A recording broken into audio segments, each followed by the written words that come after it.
Isang vlog ang isinulat ni Mommy Flor ng Pasig. Ikinuwento niya na ang kanyang anak na si Jemaila ay nagkaroon ng eating disorders noong ito ay teenager. Pero ang ginawa ni Mommy Flor ay hindi siya nag-give up. Naniwala siya na mahalaga ang education role ng magulang. Dapat unawain ng kanilang mga anak at bigyan ng suporta. Isa sa ginawa niya ay nagkaroon sila ng masayang salo-salo ng buong angkan.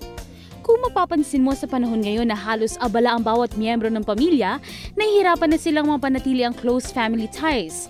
Pero kung pursigido kang mapanatili ang matatag na samahan, isang salo-salo sa hapagkainan ang mabisang paraan. Narito ang ilang simpleng guidelines para magkaroon ng masayang family dinner at maging regular na parte ng inyong buhay. Una, atmosphere. Isa sa pinakamahalagang bagay sa pagkakaroon ng matagumpay na family dinner ay mag-set ng magandang atmosphere. Siguraduhin mag-set ng ambience na mararamdaman ng lahat na welcome sila sa inyong tahanan.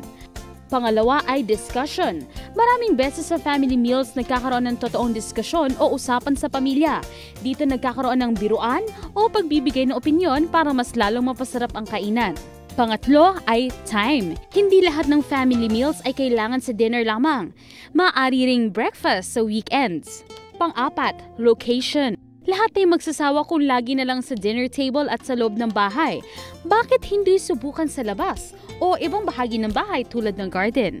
At panglima, photos and videos.